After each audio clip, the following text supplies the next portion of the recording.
Bismillahirrahmanirrahim. Alhamdulillahi rabbil alamin. Allahumma salli ala Muhammadin wa ali Muhammad. Assalamu alayka ayyuhan nabiyyu wa rahmatullahi wa barakatuh. Assalamu alayna wa ala ibadillahis salihin. Wassalamu alaikum ayyuhas saimun was saimat wa rahmatullahi wa barakatuh. Pada kajian yang lalu bersama beberapa ayat dari surah Al-Baqarah, Allah Subhanahu wa taala menerangkan kepada kita dengan tegas bahwa mereka yang menjadikan Allah sebagai walinya, Allah Subhanahu wa taala akan turun tangan menerangi kehidupannya, menunjukkan jalannya, menaunginya dengan rahmatnya. Tapi siapa-siapa yang menjadikan selain Allah sebagai walinya dalam hidup ini, maka Allah akan berlepas tangan daripadanya. Wa ma lahu fil akhirati min nasir. Dan dia tidak akan menjumpai seorang pun penolong yang kuasa untuk menolong dirinya, baik dalam kehidupan dunia maupun dalam kehidupan akhir. Memang konsekuensi yang akan dihadapi oleh orang-orang yang mau kembali kepada Allah, menjadikan Allah sebagai walinya, pasti akan menghadapi cobaan dalam kehidupan dunia. Untuk meringankan beban ini, Allah kisahkan pada kita kisah-kisah tauladan. Di antaranya kisah Ibrahim alaihi salatu wassalam.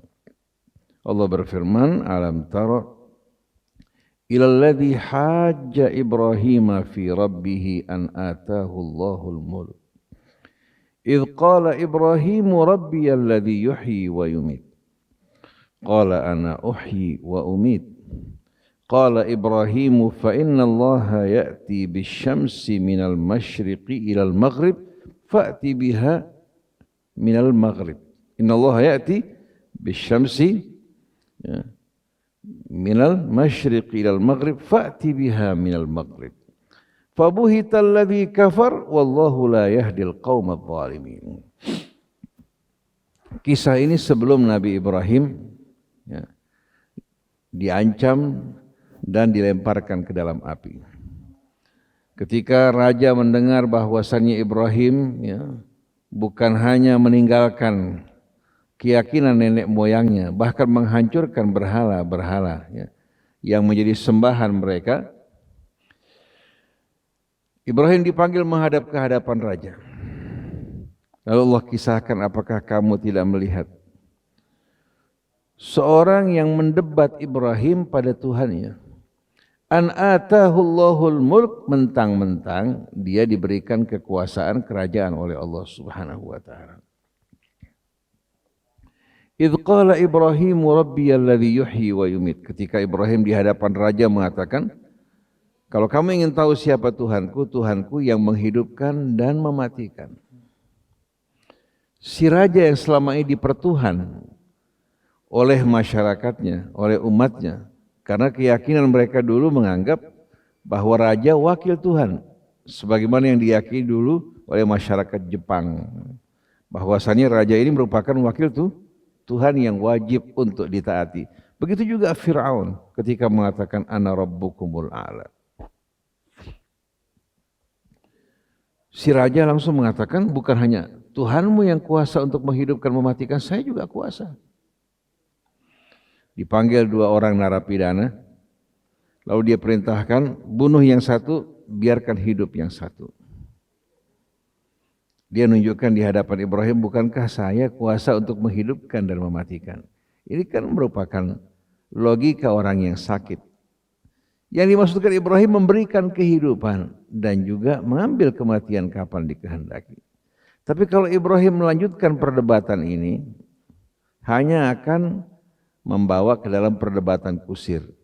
Lalu Ibrahim menambahkan bahwa Tuhanku, qala Ibrahim, fa inna Allah ya'ti bisyamsi minal masyriqi ilal maghrib. Tuhanku Allah yang menghidupkan mematikan, menerbitkan matahari dari arah timur menuju ke barat. Sekarang kalau kamu menganggap diri kamu Tuhan, fa'ti biha minal maghrib, balik coba kamu terbitkan matahari dari barat menuju timur. Fabuhital ladzi kafar, maka bungkamlah orang yang kafir ini. Wallahu la yahdil qaumadz zalimin, sungguh Allah tidak akan memberikan hidayah pada orang yang zalim.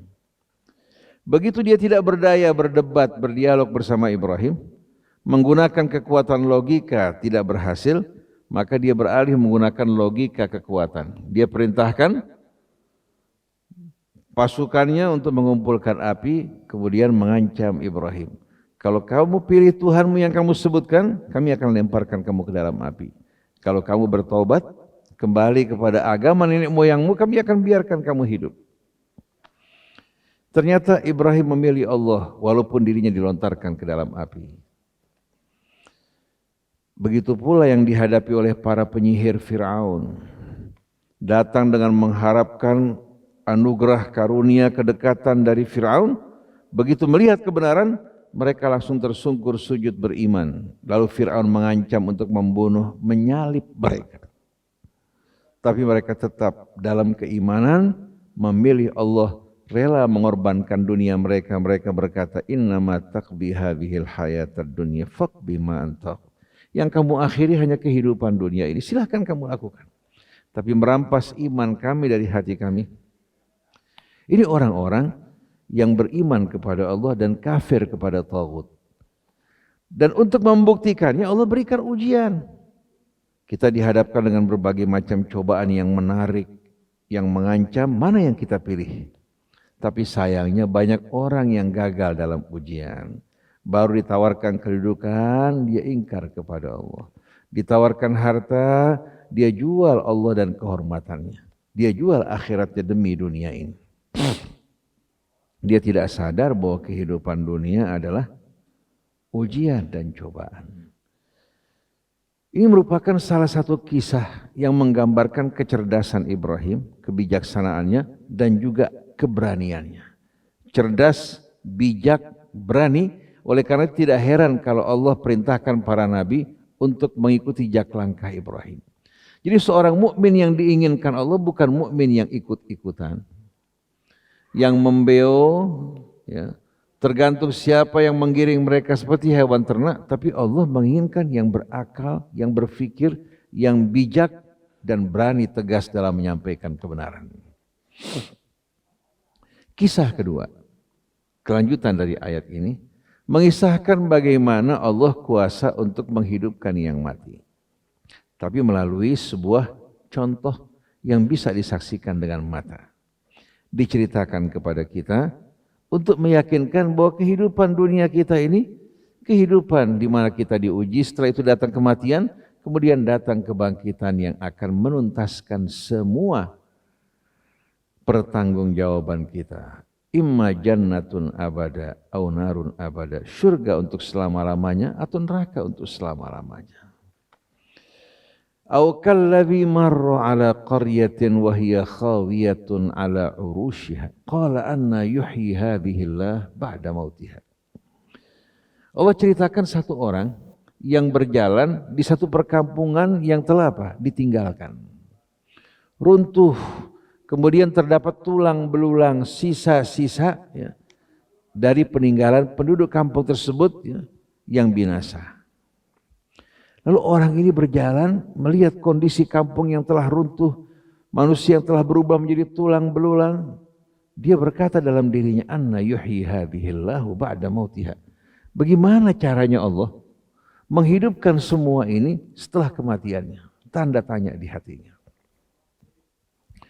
Dalam Quran paling banyak ayat-ayat yang menjelaskan bukti kekuasaan Allah. Dari tanah yang tandus, kering dan kerontang, begitu turun hujan, beraneka tumbuh-tumbuhan bermunculan dalam sekejap mata. Lalu orang bertanya, apakah enggak mungkin Allah keliru nanti mengumpulkan tubuh manusia? Allah berikan contoh dalam surat Ar-Ra'd, sebidang tanah yang sama. Terdapat pohon yang bermacam-macam, katakanlah pohon nangka, durian, cempedak, sukun, semua mirip. Tumbuh di tanah yang sama, disirami oleh air yang sama, berdekatan. Pernah enggak bapak-bapak melihat pohon sukun salah keluar buah durian? Atau pohon durian keluar buah nangka? Pernah enggak? Tidak pernah kan? Artinya tidak salah. Begitu juga tubuh manusia, Allah punya arsip, punya buku yang mencatat semua tubuh yang dimakan oleh bumi. Qad alimna ma tanqusul ardu minhum wa indana kitabun hafid. Kami punya catatan data dari tubuh mereka yang dimakan oleh bumi. Tidak akan ada sama sekali yang mungkin keliru. Contoh yang lain, pernah nggak para jamaah menyaksikan sebuah pohon mangga, batangnya mangga daging, lalu ditempelkan ya pada batang mangga tersebut sebatang harum manis, kemudian indramayu, setelah itu mangga golek. Jadi setiap batang ini jenis mangga tentu, tapi pongkolnya mangga daging. Subhanallah, tidak lama kemudian waktu berbuah, tangkai mangga indramayu keluar indramayu, yang harum manis keluar harum manis, yang mangga golek keluar mangga golek. Bagaimana Allah tunjukkan kecermatan kekuasaan, dan tidak ada yang namanya apa? Error, keliru bagi Allah Subhanahu wa taala. Maka Allah bilang, kami ya mengetahui bahagian dari tubuh mereka yang telah bercampur dengan bumi dan digerogotinya. Dan kami punya arsip yang mencatat segala-galanya, kelak manusia akan dibangkitkan kembali dengan hal yang sama. Nah, dalam Quran ini Allah berikan sebuah kisah yang langsung dilihat, walaupun kita nggak melihat. Fa'amatahu Allahu mi'ata amin tsumma ba'atha. Orang ini yang bertanya-tanya bagaimana Allah menghidupkan yang mati, Allah wafatkan selama 100 tahun. Setelah 100 tahun diwafatkan, Allah hidupkan kembali. Allah hidupkan kembali. Lalu Allah bertanya, qala kam labithta? Kira-kira menurut kamu berapa lama kamu tertidur? Orang ini bilang apa? Qala labithtu yauman aw ba'dha yaum. Paling cuma sehari atau setengah hari. Dijawab oleh Allah, qala bal labithta mi'ata am. Kamu sudah tertidur selama 100 tahun. Fanzur ila ta'amika wa syarabika lam yatasannah. Sekarang kamu lihat makanan kamu itu yang dulu kamu bawa. Makanan kamu, minuman kamu periksa, rusak enggak? Ternyata enggak rusak. Wanzur ila himarika wa inaj'alaka ayatan linnas. Sekarang kamu, pandangan kamu tujukan pada keledai kamu yang kamu gunakan sebagai tunggangan, yang tinggal kerangkanya. Wanzur ila himarik, lihat keledai kamu, ya. Warina ja'alaka ayatan linnas. Kami akan jadikan kamu bukti bagi umat manusia. Wanzur ilal 'idham kaifa nunshizuha thumma naksuha lahma. Lalu Allah berkata pada orang tersebut melalui malaikat, lihat ke tulang belulang dari keledai tersebut. Bagaimana kami bungkus dengan daging. Setelah dilengkapi dengan organnya, di depan matanya dia menyaksikan keledai tersebut dari tulang belulang. Tahu-tahu hadirin sekalian, mulai organ-organnya kembali, syaraf-syarafnya, ototnya, kemudian terbungkus oleh daging, bangkit di hadapannya kembali. Wanzur ilal 'idham, lihat bagaimana tulang kembali disatukan. Tsumma naksuha lahma, kami bungkus dengan daging kembali. Falamma tabayyana lahu qala a'lamu annallaha ala kulli syai'in qadir. Begitu dia menyaksikan kehidupan muncul di hadapannya, dia sadar bahwa Allah Maha Kuasa atas segala sesuatu. Dia penasaran apa betul 100 tahun ketika dia kembali ke tengah-tengah kaumnya, ternyata orang-orang yang hidup bersamanya sudah berlalu. Waktu dia perkenalkan dirinya, semua orang terkejut. Ternyata apa? Ternyata dia menghilang dalam waktu yang cukup lama atau kembali dalam keadaan hidup. Ada yang mengatakan bahwa dia Uzair. Uzair yang disembah oleh orang Yahudi sebagaimana orang Nasrani menyembah Al-Masih alaihi salatu wassalam. Kita ini karena terbiasa dengan alam sebab dan akibat. Akhirnya semua pikiran kita dibatasi dengan sebab dan akibat. Juga kekuasaan Allah kita batasi dengan sebab dan akibat kemampuan kita. Padahal seharusnya kita pisahkan antara kita makhluk dengan Allah. Allah Maha Kuasa atas segala sesuatu. Kalau makhluk tidak, dia terikat oleh hukum sebab. Kalau dia ingin membuat opor, dia nggak bisa bilang Kepada ayam yang disembelih, jadilah kamu opor, nggak bisa. Kalau Allah Maha Kuasa atas segala sesuatu, maka pada saat kita berdoa kepada Allah, jangan kita batasi kekuasaan Allah dengan sebab dan hukum-hukum yang membatasi kita. Tugas kita usaha, bekerja, adapun rezeki dari Allah. Tugas kita menanam, yang menumbuhkan Allah. Tugas kita berobat, yang menyembuhkan Allah. Tugas kita belajar, yang mengajarkan ilmu adalah Allah. Tapi kalau kita mau batasi kekuasaan Allah dengan batasan-batasan kemampuan yang ada pada manusia, niscaya kita akan putus asa. Kalau kita hidup bergantung pada usaha dan sebab, kita semuanya akan binasa. Tapi Allah Maha Pengasih. Artinya, sebahagian hajat kita dikembalikan pada usaha ujian dari Allah. Katakan 5% dari usaha kita. Yang 95% di tangan Allah. Allah menunggu kita berdoa. Qul ma ya'ba'u bikum rabbi laula du'aukum. Katakan Tuhan kalian tidak akan peduli pada kalian kecuali kalau kalian minta sama Allah. Allah suruh minta. Ud'uni astajib lakum. Antum bayangkan kalau semua kebutuhan kita dikembalikan pada usaha manusia. Sombong gak kira-kira? Lupa gak manusia? Petani yang usahanya paling cuma 5%. Membajak, menggembyurkan tanahnya, kemudian membibit, disiram, diberikan pupuk, selesai udah. Setiap hari paling mondar-mandir membersihkan gulma. Tapi yang menumbuhkan kan Allah. Coba kalau semua diserahkan pada manusia, manusia pasti ingkarnya luar biasa kepada Allah.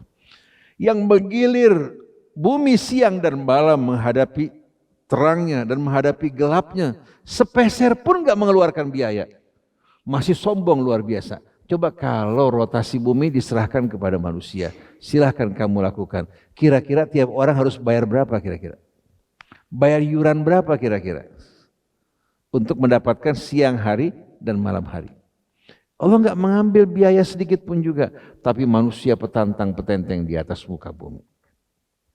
Coba renungkan matahari yang menguapkan air laut yang asin. Menyisakan garam di bumi, uap air yang jernih. Membumbung di angkasa. Lalu Allah perintahkan angin untuk menggiring. Kemudian mengawinkan di antara muatan awan yang positif dan negatif. Hingga hujan Allah curahkan di tengah-tengah kita. Itu biaya distribusi aja berapa coba? Biaya penguapan berapa kira-kira? Penjulingan. Saya tahu di Saudi Arabia pada saat jaya-jayanya, di Jeddah aja ada 4 hari sekalian tahliyah untuk menyuling air laut. Tapi begitu ekonomi mulai sulit, yang 2 dihentikan karena biaya mahal. Biaya cukup tinggi untuk menyuling air laut. Sampai kita di Jeddah berbulan-bulan air digilir.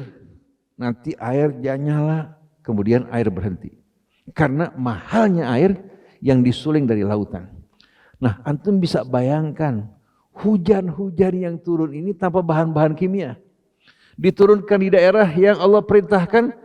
Semua diatur oleh Allah Subhanahu wa taala. Allah bersumpah dalam surat Adz-Dzariyat, Bismillahirrahmanirrahim, wadz-dzariyati dzarwa. Demi angin yang bertiup dengan kencang. Falhamilati wiqra. Angin tersebut mengangkut gunungan-gunungan awan yang begitu berat. Faljariyati yusra, yang berjalan dengan laju dan mudah. Falmuqassimati amra. Dan bagaimana angin mendistribusikan hujan tersebut atas perintah Allah Subhanahu wa taala. Ini gambaran dari ayat Allah yang luar biasa dahsyatnya. Kira-kira kalau dikembalikan sama usaha manusia, berapa iuran yang kita mesti bayar hari sekalian? Sekarang biaya listrik tiap bulan naik. Betul enggak? Tarif listrik naik tiap bulan. Alhamdulillah Cibubur kita masih bisa gunakan air tanah. Tapi kalau di tengah kota, sudah air terkadang keluar enggak bagus. Kalau kita bikin teh-tehnya berwarna biru. Karena apa? Disuling bukan dari air bersih, dari air kotor. Manusia di sini kurang bersyukur pada Allah Subhanahu wa taala. Jadi kita lihat hadirin sekalian bagaimana kehidupan muncul tidak lagi bergantung pada sebab-sebab yang ada pada manusia. Allah ingin tunjukkan Dia Maha Kuasa atas segala sesuatu. Kalau minta sama Allah jangan tanggung-tanggung. Jangan kalau minta berpikir sebabnya dari mana, pintunya dari mana.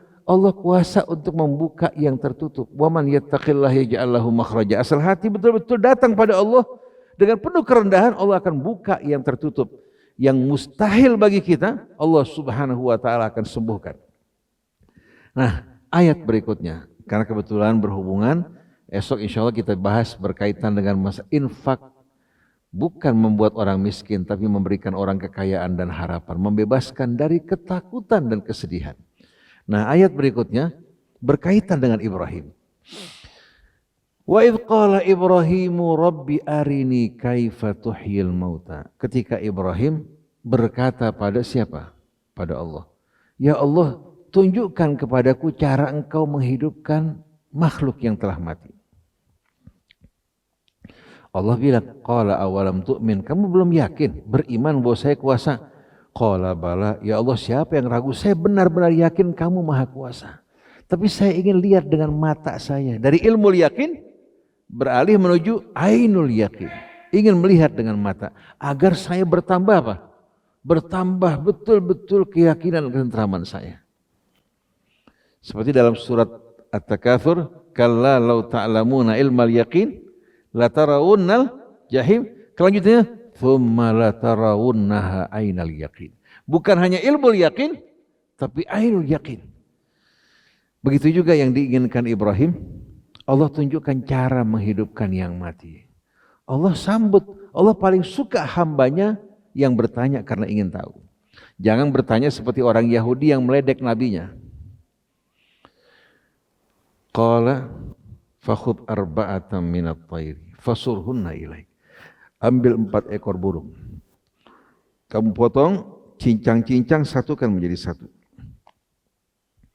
Thumma ja'al ala kulli jabalin minhunna juz'a. Kemudian kamu bagi ya, tumpukan-tumpukan daging yang telah bercampur, kamu letakkan di atas gunung-gunung yang ada di hadapan kamu. Di sini sebutkan ala kulli jabalin, di atas setiap gunung. Maksudnya bukan semua gunung yang ada di hadapannya. Itu namanya apa? Isyarat kepada bukit-bukit yang ada di hadapannya. Ibrahim mengikuti perintah Allah. Setelah dicampur, diambil tumpukan-tumpukan daging, diletakkan di bukit ini satu, pindah ke bukit berikutnya, hingga di atas 4 bukit. Lalu Allah bilang sama Ibrahim, "Tsummad'uhunna ilaik." Kemudian kamu panggil itu burung. Tsummad'uhun. Begitu Ibrahim memanggil 4 burung tersebut, subhanallah, daging yang telah bercampur berpisah satu sama lain, kemudian mencari bahagian dari tubuhnya, bersatu, tahu-tahu menjadi burung yang hidup terbang ke hadapan Ibrahim. Thumma ud'uhunna ya'tinaka sa'ya. Mereka akan datang ke hadapanmu dengan usaha. Saya mau tanya pada para jamaah, Allah tunjukkan enggak cara menghidupkan yang mati? Tunjukkan enggak? Kalau tunjukkan caranya begini, saya datang sama satu orang, ajarin saya dong bikin rendang atau bikin opor atau bikin roti. Itu orang bilang, nah lihat nih saya bikin, ditunjukin cara bikinnya. Tapi kalau Allah pada Ibrahim enggak menunjukkan caranya, tapi menunjukkan kehidupan lahir, terbebas dari tata cara yang ada pada makhluk. Betul enggak? Artinya Allah ingin jelaskan pada Ibrahim, kalau kamu makhluk terikat dengan cara. Kalau Allah tidak, idza arada syai'an an yaqula lahu kun. Nah begitu juga kita dalam hidup ini, kalau harapan kita bergantung pada usaha kita, lalu minta sama Allah setengah-setengah, enggak bakal terpenuhi. Kita berusaha, setelah itu kita pasrah pada Allah, minta yang sebaik-baiknya. Dan kalau minta jangan sedikit, yang banyak dari Allah, bisa berbagi dengan orang, bisa membantu keluarganya. Tapi ingat, kalau kita sudah niat mau berbagi dengan apa yang Allah berikan, jangan kita langgar. Begitu kita langgar, besok doa kita nggak dikabulkan sama Allah Subhanahu wa ta'ala. Jadi minta sama Allah, bersihkan benak kita dari ketergantungan pada sebab dan usaha, Allah akan kabulkan permintaan kita. Jadi maksudnya, dalam segala hal, hendaklah kita bergantung pada Allah. Tapi mulai dengan usaha kita sebagai wasilah yang dicintai Allah. Wa'alam annallaha azizun hakim. Ketahuilah sungguh Allah maha perkasa lagi maha bijaksana.